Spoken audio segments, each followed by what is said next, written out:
Donc ce soir, la deuxième partie, la dernière fois, on avait vu la transformation digitale avec son aspect humain et la nécessité de transformer pas simplement les personnes, mais l'état d'esprit, le mindset des uns et des autres pour arriver à implémenter une véritable culture de changement. Donc là, ce soir, on va le voir sur la dimension globale de l'entreprise. Et donc, c'est Souad qui va intervenir sur cette partie-là. Je vais vous présenter évidemment aussi Souad, qui a travaillé aux côtés de Michel. Donc, on va regarder ce soir ces défis humains à l'échelle d'une organisation. Souad donc, a aussi un très grand parcours.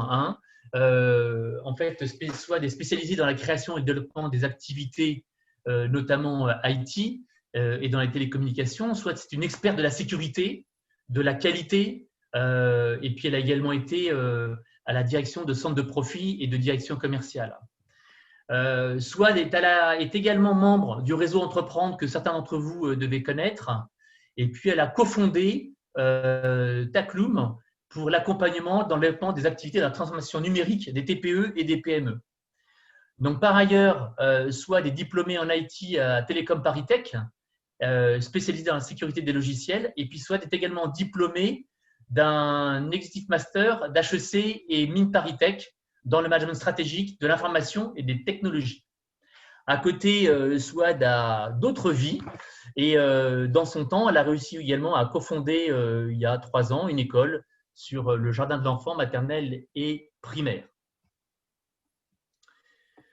Donc cette présentation que vous allez voir, elle a fait l'objet d'une thèse qui a été soutenue à HEC Les Mines.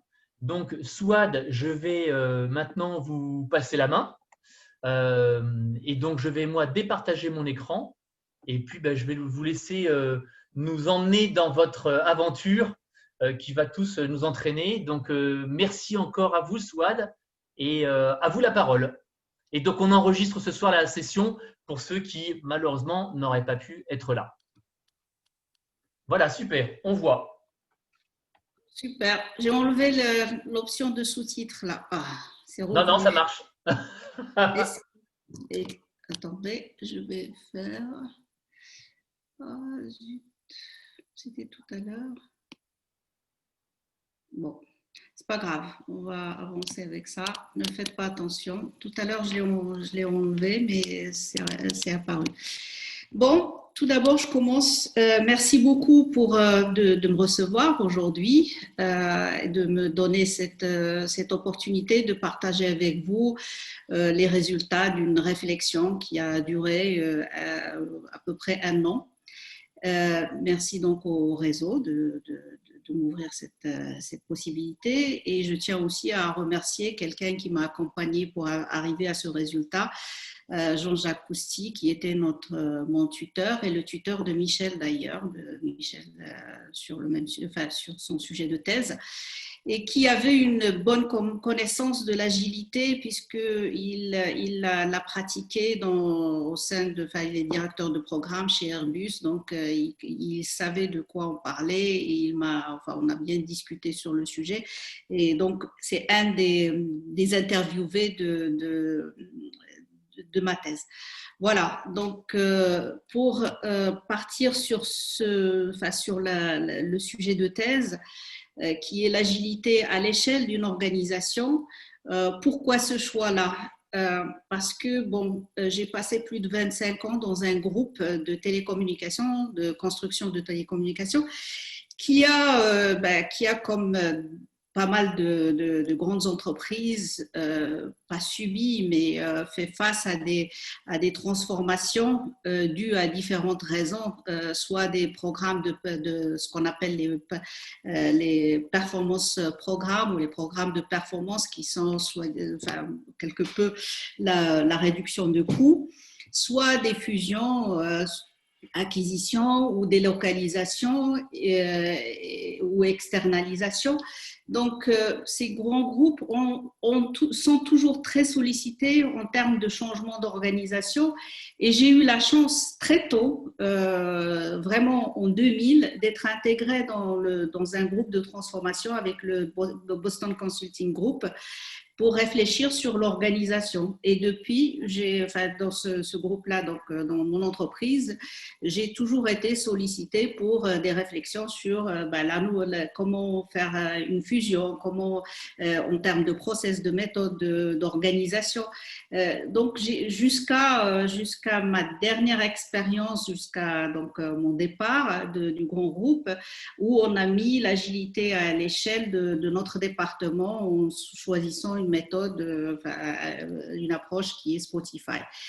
Et quand j'ai eu la chance, dans le cadre de l'executive master, de choisir un sujet, j'ai choisi l'agilité à l'échelle dans la continuité de ma réflexion sur les transformations que subissent les organisations. Et selon McKinsey, qui bizarrement accompagne pas mal de transformations, 70% des transformations échouent. Alors la grande question, pourquoi? Et moi je me posais cette question parce qu'il y a beaucoup de réponses dans les articles, mais dans la réalité, avec les différents essais qu'on a fait dans l'organisation où j'étais, on n'arrivait pas à trouver effectivement la bonne approche et la bonne organisation à un rythme de 2 ans de changement. On était à un rythme de 2 ans. Donc, je me suis posé cette question et je me dis peut-être que le monde dans lequel on a construit nos grandes entreprises, qui est un monde d'industrialisation, qui prônait la perfection avec la performance grâce à la reproduction et à la répétition, et donc à une mise en place d'habitudes, il devenait pas efficace pour le monde dans lequel on était actuellement, qui a un monde VUCA qui a besoin de plus de réactivité, de plus d'anticipation et de plus d'adaptabilité entre guillemets de l'organisation. Et d'où ici je partage avec vous la citation de Kant sur les habitudes. Ils rendent l'homme moins libre et moins indépendant. Or, aujourd'hui, on a besoin d'hommes qui soient libres et plus indépendants dans la gestion du changement qui arrive. On l'a vu avec la crise de la pandémie qu'on a eue. Donc, moi, ce que je vais vous présenter aujourd'hui, c'est ma problématique. Comment j'ai abordé l'agilité à l'échelle. Il y a plusieurs angles pour l'aborder. Je vais vous présenter comment je l'ai abordé et ensuite, je vais passer du temps pour vous expliquer que pour moi, la complexité que j'ai trouvée en regardant que ça soit le terrain, que ça soit la littérature, c'était tout d'abord la définition de l'agilité à l'échelle. Tout le monde pense, chacun a sa définition et il n'y a pas de définition standard. Et je vais vous dire ce qu'il ressortait de la théorie et même de la pratique. Je partagerai après avec vous les défis que j'ai retrouvés, les défis humains et les facteurs de succès que j'ai trouvés dans la littérature qui m'ont permis de développer une certaine théorie que j'ai confrontée après selon une grille d'analyse pour sortir avec des résultats et donner certaines recommandations dans la mise en œuvre de l'agilité à l'échelle. Donc, la principale question, c'est d'abord l'agilité à l'échelle. Est-ce que c'est pas vraiment comment l'humain est pris en charge dans cette transformation? Et aussi, la prise en charge, ce qui m'intéresse, c'est quels sont les défis auxquels on est confronté, défis humains, et quels sont les facteurs clés de succès. Et on va voir que les défis humains, on a une bonne connaissance, et les facteurs clés de succès, il n'y a pas beaucoup de retours d'expérience, et on va comprendre pourquoi lors de ma présentation. Donc, tout d'abord, il y a un cadrage préliminaire qu'il faut vraiment prendre en compte. C'est l'éclairage et du sens et des attendus de la mise en œuvre de l'agilité à l'échelle. Qu'est-ce qu'on attend de l'agilité à l'échelle?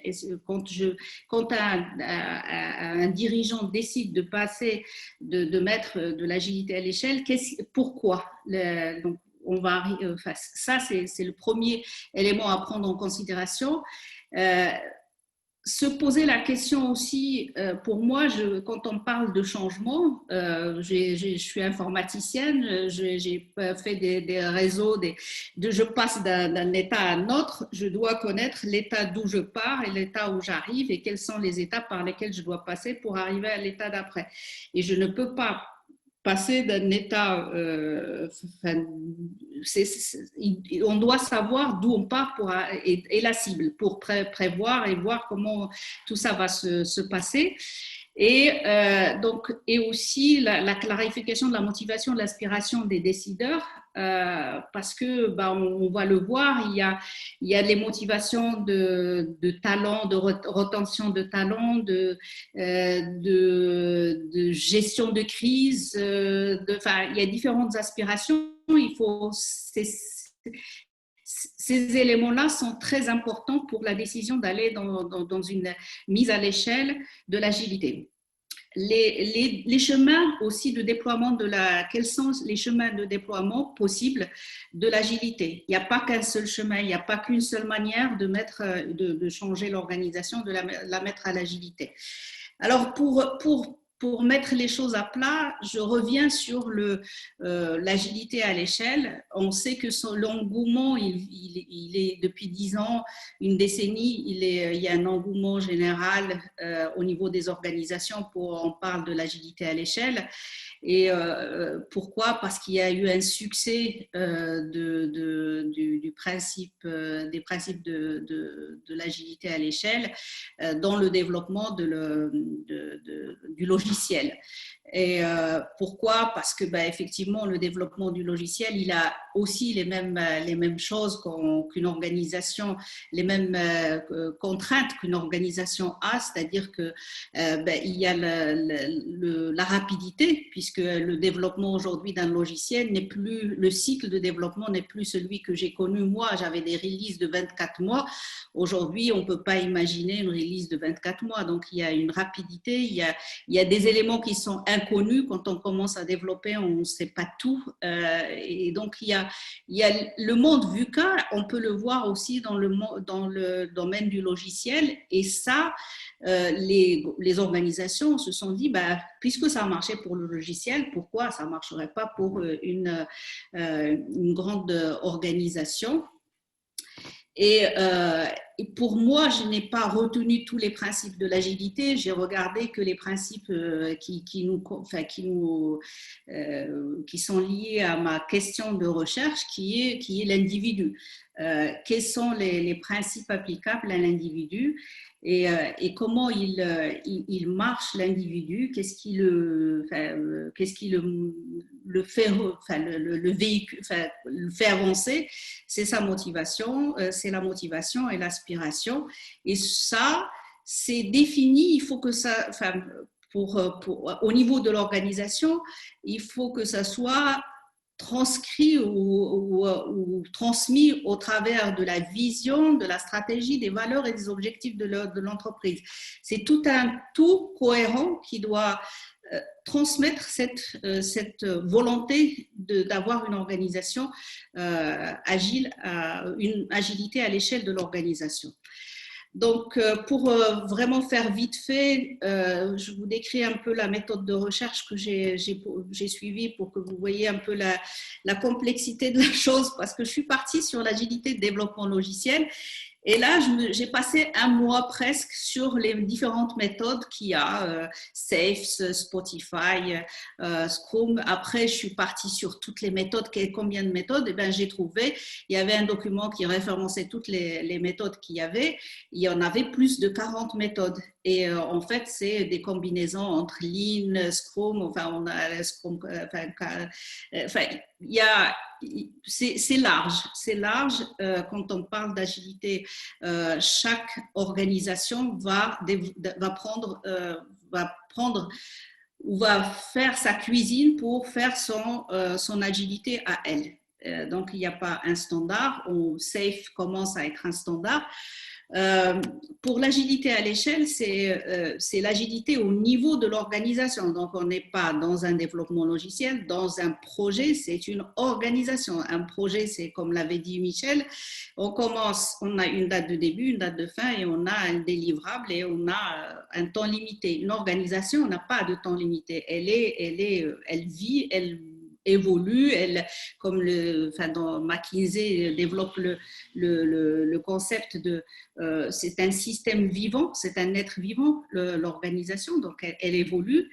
Et du coup, pour dire, pour prendre la décision d'aller à l'agilité, je me suis dit, il faut regarder quel type de décision. C'est qui doit prendre la décision, parce qu'il y a les décisions, il y a à tous les niveaux, elles se prennent dans une organisation. Et ça dépend du type, du sujet, du thème. Est-ce que c'est un sujet stratégique qui a un impact sur l'entreprise ou c'est un sujet qui est local sur une décision RH? Donc, il fallait se poser cette question et voir où est-ce que je me positionne pour prendre une décision de changement, de mise à l'échelle d'une organisation. Il faut aussi regarder les types de gestion du changement parce que mise à l'échelle d'une organisation, ce n'est ni plus ni moins qu'une gestion de changement. Et la chose dont je vous ai parlé tout à l'heure, c'est de se poser la question, je suis où pour aller où? C'est comme si quelqu'un court du 100 mètres et vous lui demandez de faire 1 kilomètre, il va falloir prévoir le développement et est-ce qu'il est capable de le faire. Donc, pour moi, il y avait une question à se poser, c'est la maturité des organisations à aller vers cette agilité à l'échelle. Est-ce que vraiment une organisation est capable d'aller à ce niveau, dans cette transformation, dans cette vision? Je vous parlerai tout à l'heure des éléments que j'ai utilisés pour tous ces points-là, pour vraiment valider toute l'analyse théorique, pour arriver à une théorie, l'analyse littéraire, je dirais, pour arriver à développer une théorie. Donc, j'ai lu, je dis ici 70 articles, c'est plus de 70 articles et livres. Je n'ai pas cité les livres, j'en ai lu 6 livres, je crois, autour de la gestion d'organisation, du changement, du social. Donc, voilà, cela m'a permis en fait de développer une théorie selon laquelle, pour moi, l'agilité à l'échelle, telle que traitée dans la littérature, et c'est ça la difficulté. On parle de l'agilité à l'échelle, on la trouve, vous tapez d'agilité à l'échelle, vous avez dans toutes les bases de données de livres, d'articles ou de livres, vous trouvez plein de livres, plein d'articles, et quand vous regardez, il y a des subtilités, et c'est là où la difficulté est résidée, c'est qu'est-ce que je mets derrière l'agilité à l'échelle? Est-ce que c'est le nombre de lignes de code développées? Est-ce que c'est le nombre de personnes dans le projet? Est-ce que, le nombre d'organisations? Chacun avait sa terminologie, sa définition de ce que c'est que l'agilité à l'échelle. Et souvent, puisque ça démarrait dans l'IT, puisque ça démarrait avec le développement du logiciel et c'était l'IT qui dirigeait cette transformation, qui était le trigger de la transformation, elle était vue comme une extension de ce qu'on fait au niveau du développement logiciel, on va le faire au niveau de l'organisation, sauf qu'on n'est pas dans le même fonctionnement. Et l'agilité à l'échelle est une agilité organisationnelle qui se décline à partir de la vision des décideurs. Comme on l'a dit la dernière fois, ça ne peut pas être, c'est un état d'esprit. Moi, quand la première fois on a parlé d'agilité, quand on a fait notre master, les premières personnes que avec qui j'avais travaillé sur un projet d'action qui parlait de l'agilité à l'échelle, c'était des personnes de AXA qui m'ont dit mais c'est un état d'esprit. Mais un état d'esprit, c'est pas, c'est très très fort. C'est pas juste un état d'esprit, c'est un leitmotiv. Je dis l'agilité à l'échelle, c'est un état d'esprit, puis je m'arrête là. L'état d'esprit se décline dans ce que veut la direction et ce qu'elle met en œuvre pour que cet état d'esprit soit effectivement diffusé dans toute l'organisation. Et c'est là où moi, j'ai trouvé une réelle difficulté dans les articles et les livres. Il y avait une confusion sur l'agilité à l'échelle qui était égale presque à Safe ou Spotify. Mis à l'échelle, on l'a vu, Safe, il a été développé pour adresser maintenant les grandes organisations. Mais pour moi, c'est plus profond que ça. Et je parlerai de quelqu'un qui m'a beaucoup influencé dans la compréhension de ce qu'on doit faire pour faire bouger l'organisation pour qu'elle soit plus adaptable à son monde, au monde actuel. Et comme le disait Maya Angelou, qui est une poète, dans tout ce qu'on va faire, dans tout ce qu'on fait perso ou au niveau professionnel, eh ben, on a toujours des défaites, mais ce qu'il faut voir, enfin, c'est ce que disait Michel, c'est pas parce que c'est au contraire, c'est parce que j'ai des défaites que je grandis et que j'apprends et que j'avance. Et d'ailleurs, enfin, quand Christophe a présenté, j'ai cofondé l'école Montessori, Maria Montessori, parce que c'est des principes qu'elle défendait. C'était l'enfant, il apprend en faisant des chutes. Il apprend à se relever en faisant des chutes. Donc, pour moi, au niveau adulte, il faut accepter l'échec et apprendre à l'intégrer. Ce n'est pas un échec, c'est un apprentissage, c'est un monde d'apprentissage.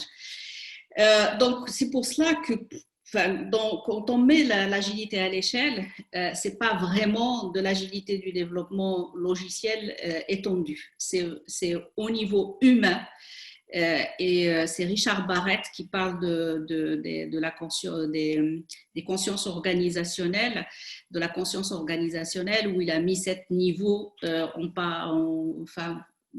parallèle les 7 niveaux de maturité d'une organisation, si on veut le parallèle avec la pyramide de Maslow. Et on voit qu'effectivement jusqu'au niveau 4, qui est le niveau de transformation des développements, de transformation de l'organisation, il y a des valeurs qui vont motiver l'être humain, et certaines valeurs vont être inhibitrices. Une des valeurs, par exemple, c'est la bureaucratie. Donc, la bureaucratie, c'est la direction, et ça, on va le voir après dans la typologie des organisations. La bureaucratie, elle tombe quasiment dans les grandes organisations. On est dans un modèle où les procédures font loi. Donc, par rapport aux défis humains, moi, j'ai eu du mal à vraiment les trouver dans la littérature. Pourquoi ? Parce que dans les analyses qu'on trouve, c'est surtout les structures, les technologies, la structure, les technologies et les process qui sont analysés et par lesquels on montre quelles sont les difficultés ou les bénéfices, ou les best practices qu'on doit adopter. Donc, il a fallu que je creuse, que j'aille vraiment chercher dans chaque analyse de ressortir ce qui est important d'un point de vue humain et de dire ça, oui, c'est du ressort de l'humain et mon action, elle va être, ce défi, c'est dans l'humain qui va le rencontrer. Et bon, la résistance au changement, c'est pas surprenant de le trouver en premier lieu, et j'ai classé en fait mes défis, l'ensemble des défis, parce que chaque défi a 4 items, en moyenne 4 items derrière, de situations qui décrivent ce que ça veut dire, la résistance au changement. Par exemple, elle va être expliquée sur 4 axes. j'ai mis aussi la prépondérance, c'est-à-dire combien de fois la fréquence qu'ils apparaissaient dans les analyses comme étant des défis qu'on trouve dans la mise à l'échelle de l'agilité. Donc, résistance, la direction, l'engagement de la direction, comment, donc, est-ce que la direction, elle fait ce qu'elle dit et elle dit ce qu'elle fait, ou elle dit aux gens d'être agiles, mais dans le comité directoire, il n'y a aucune agilité. Après, il y avait le problème de l'implémentation de l'agilité, parce qu'il faut une cohérence entre les équipes, on n'est pas seul, on ne peut pas être agile, et ceux qui sont concomitants, avec qui on travaille, ne comprennent pas comment on travaille et ne l'acceptent pas, ou ne sont pas agiles. Donc, il y a les deux possibilités. La coordination et l'adaptation de l'organisation vient au dernier. Par rapport aux facteurs clés de succès, on voit bien que l'engagement de la direction, c'est en confrontation par rapport aux défis humains, est très important pour mener un tel projet. La culture et les valeurs, qu'elle intègre cette dimension d'agilité dans la culture et les valeurs, et que l'évolution de l'organisation implémente aussi cette possibilité d'agilité. Par exemple, on ne peut pas faire des projets agiles sans que le planning financier ne soit pas agile lui aussi. Si on fait un planning qui est annuel, alors que les équipes travaillent sur des sprints et d'une manière agile, c'est pas possible de garder la cohérence de cette organisation. Bon, voilà donc en gros les deux catégories, les deux réponses que j'ai trouvées dans la littérature à mes questions de recherche. Et alors, à partir donc de ces éléments théoriques, j'ai développé une théorie qui est qu'il y a 5 piliers pour pour mener à bien une mise à l'échelle de l'agilité. D'abord, la motivation et l'aspiration, c'est le guide pour ce projet-là. Sans ça, on est perdu. Sans que la motivation et l'aspiration donnée par les décideurs soient bien claires, bien partagées, on est perdu. La maturité des organisations sera le levier, parce que sur la base de où est l'organisation dans sa maturité par rapport à... Parce que ce qu'on tend, et en tant qu'individu, on tend à être plutôt dans des motivations et des valeurs universelles que des valeurs individuelles. Tant qu'on est dans la valeur individuelle, on est dans la narrow-minded pensée, on est dans une pensée étriquée. Alors que si on veut vraiment aller vers l'adaptabilité et l'agilité qu'on cherche aujourd'hui dans le monde des entreprises, il faut œuvrer plutôt pour une universalité qu'une individualité. Et la maturité de l'organisation, par exemple, juste un exemple, comment les Koppen-Ben, les objectifs sont posés, comment les bénéfices sont donnés, tout ça, ça donne une indication sur la maturité de l'organisation. Donc, avant de lancer une telle manœuvre, il faut se poser la question sur l'état actuel et voir comment on va passer aux états d'après. Le changement et la complexité. Le changement, ça me fait marrer à chaque fois, on dit conduite de changement, comme si c'était un projet de conduite de projet. Le changement, il est perpétuel. C'est dans nos vies, c'est dans notre... il faut l'intégrer en tant qu'une réalité de day-to-day. Et dans la complexité aussi, parce que le changement, c'est pas je passe de A à B, il y a tellement de facteurs qu'il faut que l'organisation l'intègre et c'est ce qu'on demande à l'individu, c'est d'être capable de s'adapter aux changements qui peuvent arriver, qui sont extérieurs à tout ce qu'on aura imaginé. et enfin, il y a du prédictible et de ce qui n'est pas prédictible, et il faut être capable de gérer ce type de situation. Et je suis contre le fait de dire la conduite de changement, c'est pas un projet, c'est c'est la vie. C'est comme, enfin, on est au perpétuel changement. Alors, enfin, la dernière fois, dans la précédente session, on avait parlé de la communication et pas mal de participants ont insisté sur le fait de la communication. Effectivement, j'affirme et je valide, selon l'étude que j'ai faite, et la communication est vraiment l'énergie qui fait circuler, effectivement, qui fait avancer tout ce qui va se mettre en place, et sans la communication, rien ne se passera. Et le véhicule de tout ça, c'est l'individu. S'il y a et justement, Richard Barrett, il dit, bon, d'abord, la culture, c'est le différenciateur, c'est un différenciateur énorme pour les entreprises. Et l'individu est, enfin, une transformation ou un changement se passe au niveau de l'individu. C'est pas, et c'est ce qu'elle a dit, Michel d'ailleurs. C'est pour ça qu'on vous présente ces deux thèses, parce qu'elles confrontent et en même temps elles valident leur point de vue. Voilà, donc ça c'était la théorie que j'ai développée. Et après j'ai vu, donc comme Michel dans le process, c'est qu'on a une analyse théorique et on a une analyse terrain. J'ai interviewé, j'ai mis 17 interviewés qui étaient formels, donc ils n'étaient pas dans mon réseau, je dirais, que j'ai pas. Et par contre, dans le réseau, j'ai plus que ça.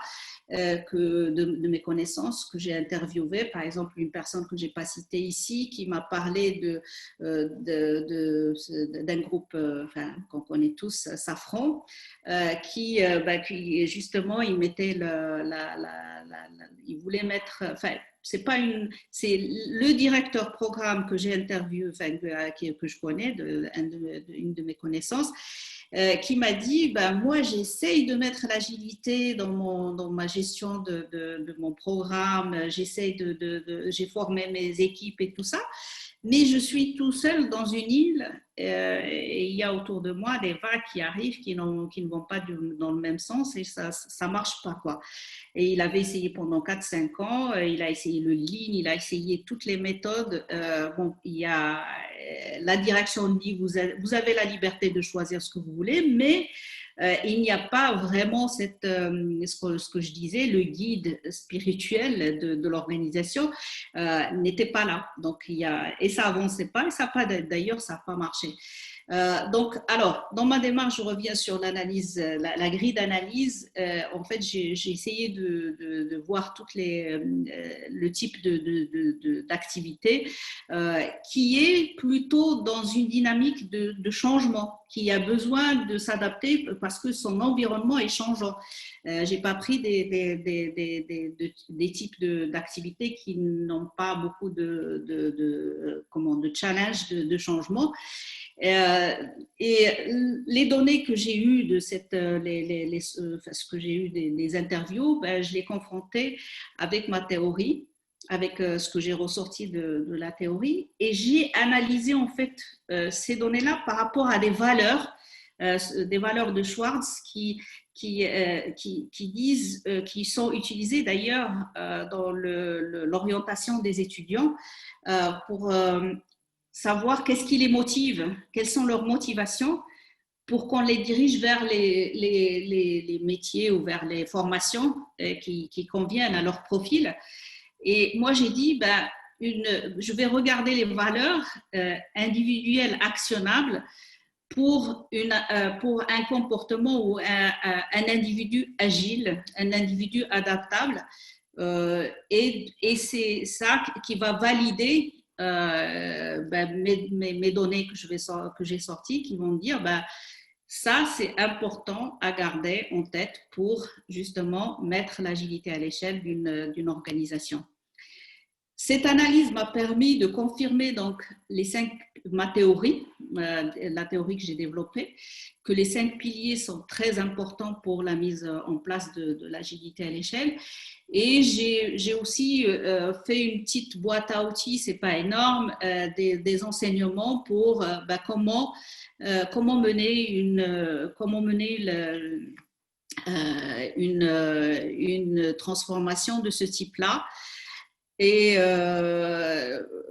bon, tout cela, je l'ai dit. Alors, la seule chose que je n'ai pas dite, oui, par rapport au choix de mon terrain, c'était des entreprises, des grandes entreprises, parce que dans la littérature, et je pense que c'est McKinsey qui organisait qui typait les organisations pour justement l'agilité, la bureaucratie, les bureaucrates, tous ceux qui sont procéduriers, les piégés, les entreprises qui sont piégées, on en connaît certaines, qui travaillent dans l'urgence. Et il n'y a pas une logique, il n'y a pas il n'y a pas de la cohérence et il n'y a pas de la rigueur. Et il y a les startups. Contrairement, il y a pas mal d'articles là-dessus. Contrairement à ce qu'on pourrait penser de Go, les startups ne sont pas dans l'agilité parce que le créateur, il est il est renfermé, il a du mal à s'ouvrir et je le vois avec les personnes que j'accompagne. Et les grandes entreprises et donc les procéduriers, il y a un réel terrain comment dirais-je, pour moi, c'était une problématique parce que c'est des entreprises qui existent depuis longtemps, qui qui ont adopté, qui existent depuis l'ère de l'industrialisation, qui doivent changer. Leur taille, leur multiculturalité sont des défis pour eux. Et pour cela, c'était ça le terrain que j'ai choisi. Donc, je voulais juste revenir là-dessus pour dire que par rapport à ce que j'ai ressorti là, c'est plus des choses qui sont valables. Par exemple, mesurer la maturité de l'organisation. On ne va pas se poser la question pour une start-up. C'est plus pour une grande entreprise. Donc, j'arrive à la fin de ma présentation. Je suis sortie donc avec la boîte à outils. C'était mon objectif, c'est d'arriver à clarifier les choses. Et il y avait une certaine, moi, j'ai un esprit assez cartésien. Je voulais vraiment clarifier les choses. Je les ai clarifiées. J'ai vu où est-ce qu'elle était la problématique elle était dans la définition de l'agilité à l'échelle et que maintenant il faudrait se poser les questions un peu plus larges et plus profondes sur les facteurs psychologiques, sociologiques et générationnels qui doivent être pris en compte lors du passage à l'agilité à l'échelle. Et je suis arrivée à une certitude et d'ailleurs qui a été confirmée par le jury, ce n'est pas que l'agilité à l'échelle, c'est toute évolution d'organisation, elle doit se poser cette question aujourd'hui parce que ces dimensions-là, elles sont aujourd'hui hyper structurantes et on l'a vu avec la Covid parce que nos thèses, elles ont été faites, on avait fini les études quand la pandémie s'est déclarée. Et le deuxième, c'est qu'aujourd'hui, on va avoir de plus en plus des entreprises hybrides dans le sens où on va avoir de l'humain, de la machine, des gens qui vont qui travailleront selon les méthodes standards, qui n'ont pas besoin d'être dans l'agilité, d'autres qui vont travailler en mode agile. Il faut réfléchir à une organisation qui va donner plus d'autonomie pour faire face justement à cette hybridation et aux incertitudes auxquelles les entreprises vont faire de plus en plus face. Et voilà, donc moi je me suis dit, si je devais continuer à travailler sur ce sujet-là, ça serait dans ces directions-là que j'irais. Voilà, donc je suis arrivée au terme de ma présentation. Je pense que, enfin, je ne sais pas, dans le timing, c'était ça. C'est parfait, Souad. Merci beaucoup, c'est très intéressant. Ça nous pose pas mal de questions, je pense, hein, parce qu'en fait, vous avez pas mal parlé d'état d'esprit et d'implication, d'appropriation par le management et par les COMEX, les comités de direction. Donc, on va passer aux questions. Moi, j'en ai une première. Vous nous avez expliqué que le sujet, c'est réellement de se l'intégrer et qu'il y a aussi aujourd'hui une problématique qui est le fait qu'on vive tous avec différentes générations. C'est un point qu'on partage pas mal dans notre propre conseil d'administration, de travailler sur ce côté intergénérationnel, notamment avec Anne, là, qui est avec nous ce soir. J'aimerais savoir comment vous voyez et comment vous pourriez développer cette partie intergénérationnelle, puisque ce n'est pas une question d'être jeune ou d'être vieux, c'est, je le pense vraiment très fortement. Qu'est-ce que vous conseilleriez à ces entreprises qui, de toute façon, ce n'est pas le sujet de la start-up, c'est le sujet de tout le monde. Et normalement, une entreprise bien équilibrée, elle est composée de parité homme-femme, de parité également jeunes et plus seniors experts. Quels seraient vos conseils pour nous tous qui sommes des managers, hein, on a nous aussi nos équipes, on est souvent à la tête d'une entreprise. Donnez-nous un petit peu vos conseils là-dessus. Ok, bon, vous posez une question sur un sujet qui me tient très à cœur. Premièrement, quand j'ai lancé l'école Montessori à Palaiso, c'était en association avec ma fille qui avait 24 ans. Et on a travaillé ensemble pour lancer cette école. Et j'ai vu la richesse d'un couple comme celui-là, la jeunesse, la dynamique, la fraîcheur et l'expérience, la sagesse et qu'est-ce que ça donne. Et on avait des confrontations qui ont donné des choses, des positions, mais qui nous ont permis d'être lauréats de Réseau Entreprendre, d'avoir le soutien de France Active, parce qu'il y avait une vraie croyance là et on l'a vraiment développée. Et je vois au fur et à mesure, parce que moi je suis présidente de l'association qui gère l'école, donc je m'occupe de tout ce qui est stratégique. Et je vois, on a des confrontations régulièrement et je vois le passage, la richesse, c'est-à-dire qu'on s'enrichit tous les deux. Le senior, il n'a pas tout appris et la preuve est que à 57 ans, je me suis lancée dans un master parce que j'avais une soif encore d'apprendre et je l'ai toujours. Et donc, on apprend tous les jours. Le senior, il apprend tous les jours. Il faut arrêter de dire que nos cerveaux, à un moment donné, ils sont pas, on n'apprend plus. Si, on apprend. Et on apprend d'un jeune. Et le jeune, il apprend énormément de nous. On peut lui éviter certaines erreurs. On peut lui éclairer certaines de nos expériences, certaines choses, certaines postures. Et donc, accélérer son onboarding dans les équipes et dans sa tâche. Ça, c'est une première chose. Et quand j'étais dans le grand groupe Télécom, là, on avait essayé de faire des binômes. En fait, comme on a commencé à faire, c'est des binômes. C'est à l'intérieur de nos équipes. On avait toujours, quand on embauchait quelqu'un, il travaillait toujours en binôme avec un senior qui le menait, qui le conduisait. Il avait un type de mentoring pendant un an, jusqu'à ce qu'il arrive à être, à adopter la culture de l'entreprise, parce qu'il y a cette partie-là. Et puis, il y a aussi le fait que il y a des partages d'expérience et de savoir. Donc, pour moi, ce binôme-là, j'avais vraiment en tête, j'avais commencé à réfléchir à une structure à mettre en place des seniors qui accompagnent les jeunes dans la création. Et d'ailleurs, c'est ce que j'ai commencé à faire. Ou même dans la recherche de l'emploi, dans les postures qu'ils ont à avoir, parce que souvent, quand ils sortent, ils ont été formés sur la technique, mais pas sur les soft skills. On commence aujourd'hui dans les grandes écoles à intégrer ça a commencé il y a quelques années, 5 ans à peu près, d'intégrer vraiment les soft skills et le comportement. Donc voilà, en gros, ce que je conseillerais, moi, je verrais comme, et c'est vraiment super, si on arrive à le mettre en place, comment on dit, ça augmente la productivité, en fait. Ça augmente la productivité. Contrairement à ce qu'on pourrait penser de faire de cette structure de binôme et tout ça, ça augmente la productivité.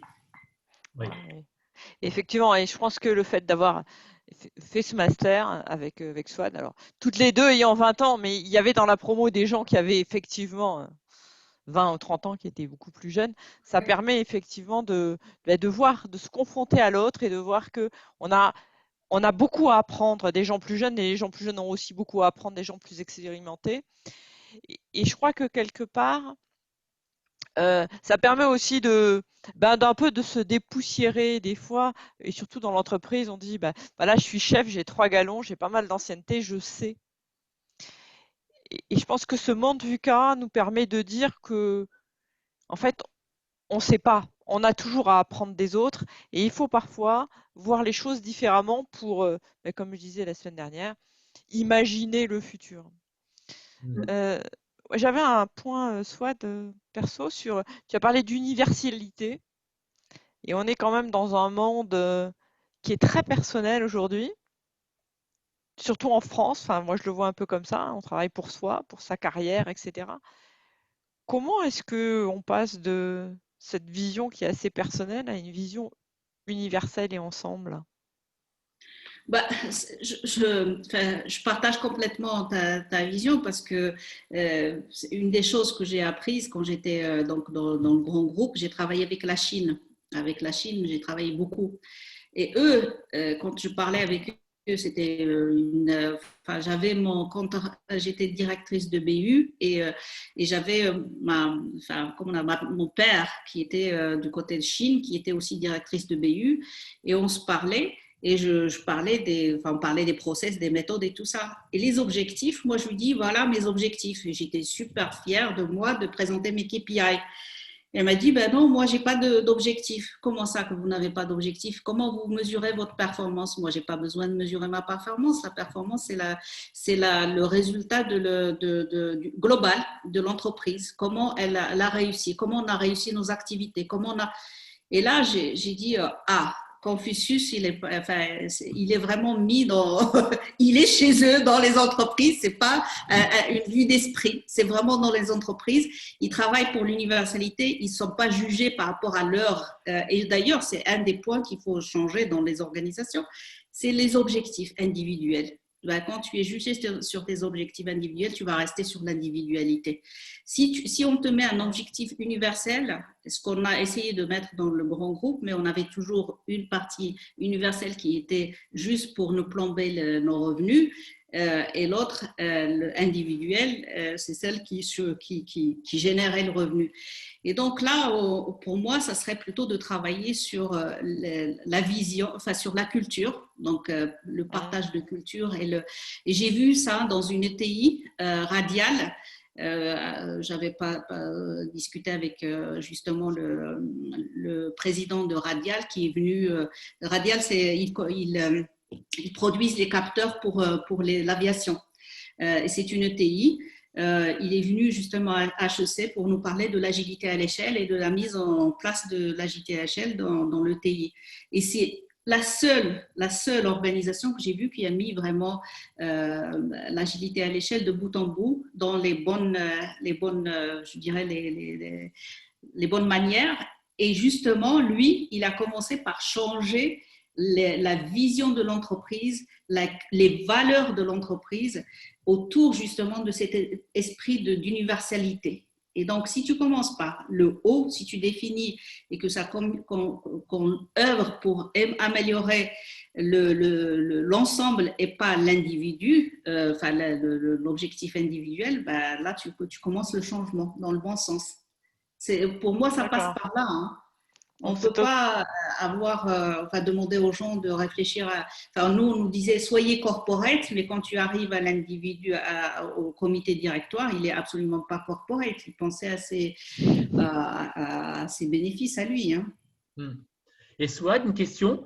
Quand on parle vraiment de transformation réussie, quels seraient concrètement des exemples de KPIs avant et après qui auraient franchement bougé, évolué? Bah, c'est justement, voilà, Christophe, tu poses la question. C'était ma question à toutes les entreprises que j'ai rencontrées. Une des grandes entreprises, c'est une banque, c'est la Société Générale qui m'a été recommandée par tout le monde. On m'a dit, bah, c'est ceux qui sont les plus avancés dans la mise en place de l'agilité dans les organisations enfin, au niveau le plus haut. Et quand je suis allée les voir, donc effectivement, j'ai posé la question, est-ce que le comité directoire, il fonctionne selon le même principe que vous? Ils m'ont dit non. Est-ce que la RH, elle fonctionne selon les principes agiles, ils sont organisés en agile? Non. C'est juste les projets. Bon, j'ai dit, vous n'êtes pas encore à l'agilité à l'échelle. Et quels sont vos KPI pour savoir que vous êtes arrivé à bien implémenter justement l'agilité? Et ben, le KPI qu'ils m'ont donné, c'était la MVP. C'était le MVP. Le minimum viable product. Est-ce que je le produis? Tu sais, ils ont un timing si on suit les sprints. Est-ce que j'ai produit 100% de mes MVP dans le temps imparti? Ben voilà, je suis agile si j'arrive à ça.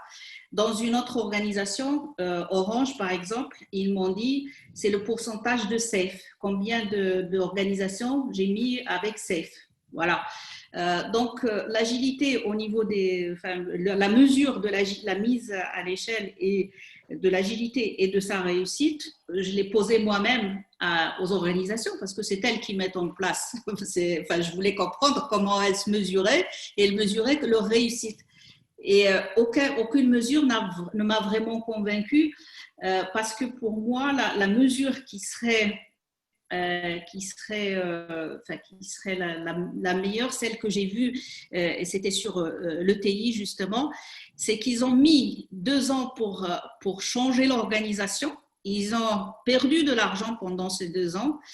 Mais ils ont retrouvé, donc, au bout des 2 ans, ils ont retrouvé, avec l'autonomie et l'indépendance de chaque individu dans son travail et l'engagement des employés, ils ont retrouvé donc, le profit qu'ils avaient perdu et ils l'avaient amélioré. Et il y avait un indicateur qu'ils avaient mis en place, que je trouve un super indicateur, c'est le user experience et l'employee experience. Hein. Et ça, l'employee experience, quand on le met et qu'il est bien, ben, là on a le NPS, c'est ça C'est le NPS, c'est pour le client, et effectivement. Oui, voilà, là, le NPS pour le client, ils ont mis le même pour l'équivalent pour le collaborateur. Voilà. Et ça, c'est un bon indicateur. On est content. Deux combinés. Il ne faut pas se leurrer. On n'est pas là pour perdre de l'argent, les entreprises. Il faut qu'elles continuent à générer du profit, mais en même temps avec des employés qui sont complètement engagés. Et un des indicateurs, c'est le NPS employé. D'accord. Oui, donc on va vers l'UX. Globalement, hein, c'est. Voilà, ouais. De toute façon, il est montré. Enfin, moi, j'avais lu une étude qui montrait le lien direct entre l'UX et le NPS et du client et de l'employé. Il y avait un lien direct. Quand tu avais des employés qui étaient contents, ben les clients étaient contents. Quoi. On parlait la dernière fois de la différence entre les grandes entreprises et les PME. Est-ce que, et moi effectivement dans ce que j'ai fait, j'ai plutôt travaillé sur les grandes entreprises. Est-ce que toi qui es positionné sur les PME, tu penses qu'elles sont plus avancées dans ces changements d'état d'esprit? Ben, en fait, depuis que je travaille avec les PME, donc que ça soit dans mon activité que j'ai lancée, je trouve qu'ils sont plus dans ce mode d'esprit parce que ils ont des effectifs un peu plus réduits et ils ont moins d'histoire, moins d'historique. Et donc, je travaille toujours avec les DG. Et c'est tout de suite, si lui, il adhère, il n'y a rien qui se passe si le patron ne le veut pas. Quoi. En général, c'est drivé par le patron dans les PME. Et d'ailleurs, c'est pour ça que j'ai choisi de travailler avec eux, parce que les changements, on peut les mener dès que le patron est engagé et arriver à un résultat. Donc, et ça fait la différence avec les grandes entreprises où entre la prise de décision et la mise en pratique, moi j'ai vécu des situations où on a pris une décision de faire quelque chose et le temps que tout se mette en place, qu'on ait les avals de tout le monde et que les approbations de tout le monde, ben, on a changé de cap et cette décision n'était plus valable. Hein. Et du coup, on laisse tomber. Donc, la lourdeur des grandes entreprises fait que on a du mal à arriver à un changement. Et d'ailleurs, quelqu'un l'avait dit la dernière fois. Et par contre, les PME, ben, dès qu'il y a une décision qui est prise, validée par le comité directoire, ben, ça passe et ça se met en place. Et j'ai vu plus de... j'ai acté aujourd'hui, j'ai fait des prestations où ça marche beaucoup plus facilement que quand j'étais dans le grand groupe. Hein. Et je pense Question. Pardon, j'ai une question. C'est Mustapha. Comparer PME, grand groupe, etc. Ma question, c'est France versus international. Comment tu vois les choses ailleurs par rapport aux PME ou grands groupes français? Oui, quand j'ai fait l'analyse, justement, c'est une très bonne question, quand j'ai fait l'analyse de grandes entreprises, j'ai regardé les grands groupes qui sont quand même en général, avec un rayonnement international. Mais il y a plus j'ai vu il y a un rapport qui existe sur les entreprises et l'adoption des entreprises de l'agilité à l'échelle. Il sort tous les ans au niveau international. Et dans les pays anglo-saxons, l'adoption de l'agilité dans l'organisation, elle est beaucoup plus avancée qu'en France. Ou en Europe en général. J'avais vu que la Hollande, ils avaient bien avancé quand j'avais fait mon analyse. Donc, dans leur fonctionnement, je pense qu'à la base, ils sont différents du fonctionnement des Français et de la culture française qu'elle a expliqué Michel la dernière fois donc je pense qu'on a une complexité liée à notre culture de hiérarchie. Hein. Moi, qui travaille dans un grand groupe international, j'ai géré des équipes internationales. Je voyais le rapport hiérarchique n'était absolument pas le même que quand j'ai géré des équipes en France. Hein. Excusez-moi, il peut y avoir cet aspect hiérarchique, mais est-ce qu'il n'y a pas aussi peut-être un aspect juridique ou droit du travail ou conditions, je ne sais pas, syndicales ou des choses comme ça parce que tout ça, ça a un impact sur l'individu aussi. Hein. Est-ce qu'il n'y a pas certains paramètres comme ça au niveau droit qui peuvent pas favoriser le changement ou au moins le ralentir Si, tu as raison, oui, je réfléchis, vous avez raison, j'ai réfléchi. Il y a un cas, effectivement, Renault par exemple, le précédent président, il avait mis une équipe de transformation pour mettre de l'agilité à l'échelle hein, dans l'organisation et il avait dit, vous avez 3 ans, vous y allez. Et je ne sais plus avec quel grand groupe de conseil, cabinet de conseil qu'il a fait, mais c'est un grand. Si, je sais, mais ce n'est pas le sujet. Et ils ont fait leur étude, ils ont proposé toute la structure, ils ont fait tout ce qu'il fallait pour que, voilà, comment tout le monde va fonctionner pour que l'entreprise soit agile. Et ils l'ont fait en catimini. Pourquoi? Parce que justement, les syndicats, ils avaient peur des syndicats qu'ils allaient ralentir le changement. Sauf que quand ils ont lancé le projet, ça a été un échec total parce que les syndicats sont forts dans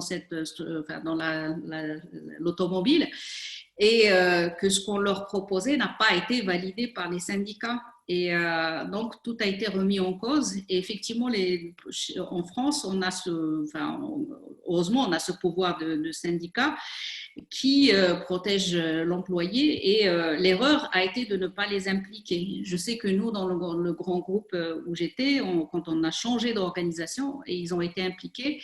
Et ça a été très compliqué parce que la base, c'est la mission mission, c'est le périmètre, il y a beaucoup de procédures quand on est d'un point de vue syndical. Et ça, il voyait que l'agilité enlevait ça, sauf que c'est juste une mauvaise implémentation de l'agilité qui faisait que les syndicats essayaient de mettre un frein à ça. Vous avez raison, la partie syndicat, c'est à prendre en considération. Moi, je ne l'ai pas étudié. Une de notre promotion, elle a travaillé sur cet aspect-là. Soual, je peux peut-être intervenir. J'ai travaillé 6 mois chez Danone dans le cadre d'un projet de transformation avec l'Agile à l'échelle et j'ai travaillé sur la coordination du dialogue social pour mener la présentation de tout ce qui était information, consultation en vue de la transformation. Et ce qui est intéressant, c'est qu'un processus d'information-consultation dans le cadre d'un changement d'organisation implique qu'on présente aux organisations syndicales l'organisation actuelle et l'organisation cible. Et la nature même de la transformation agile, c'est qu'on ne sait pas, au moment où on la lance, quelle sera la forme de l'organisation. Et ça se fait par intégration. C'est la nature même de l'agile. Et donc, tout l'enjeu était de former le CSE et les partenaires sociaux à cette démarche, à leur faire comprendre l'état d'esprit agile et en quoi, par différentes itérations, et on teste jusqu'à ce que la valeur soit produite pour mettre en place de manière pérenne la transformation. Donc, on a fait une sorte de protocole de méthode pour leur présenter cette démarche et de pouvoir adapter en fait le cadre même du dialogue social à l'agile. Oui, je pense que c'est ce que je voulais dire au départ de développement de l'individu, le développement des organisations. Si on n'arrive pas à les embarquer tous dans le même, au moins la compréhension, s'ils n'adoptent pas, ils comprennent. Et là, c'est vrai que l'aspect syndical, l'aspect union, je l'ai pas pris en considération dans toute l'étude. Et c'est vrai qu'il faut peut-être il faut certainement le mettre parce que ça bloque. Et c'est vrai que dans toute transformation, je me rappelle moi dans les organisations, on doit présenter le plan au syndicat pour qu'il soit validé avant qu'on l'annonce. Hein. Tout à fait. C'est vrai que l'agile en soi est un défi pour les relations sociales puisque c'est vraiment une dynamique opposée, enfin complètement antagoniste. Et le problème, c'est que, encore une fois, et c'est là où j'ai eu du mal j'ai mis du temps à le comprendre. Si on considère que tout le monde se met dans un esprit d'agilité, c'est-à-dire qu'on a essayé, on a réussi ce que vous avez fait, à éduquer chaque individu et que l'esprit de la culture de l'entreprise est devenu agile, à ce moment-là, ça pose plus de problème. Mais tant qu'il n'y a pas cet engagement et l'appropriation de cet état d'esprit d'agile, c'est sûr que ça posera plus de défis que ça sera un levier ou un accélérateur. Mais si on a cet esprit-là, on se fait confiance. Et d'ailleurs, j'ai été voir les juristes pour vous parler justement de contrat. Quand j'ai parlé à OBS, ils m'ont dit moi, je ne sais pas travailler sans contrat avec un client. La problématique, voilà les problématiques, les liabilities, les machins, le truc, comment je vais faire avec un client. J'ai été voir un juriste, je lui ai dit comment vous traitez les projets agiles. Et il m'a remis la même chose, il m'a dit le problème c'est que pour travailler en agile, il faut la confiance. Mais ça, la confiance, ça se construit et c'est très difficile à atteindre. Et cette confiance, elle est dans l'individu, dans ses capacités de décision. Et si on ne l'a pas, on passe par. C'est pour ça qu'on augmente le nombre de procédures et de règles, parce qu'il n'y a pas le trust n'est pas là.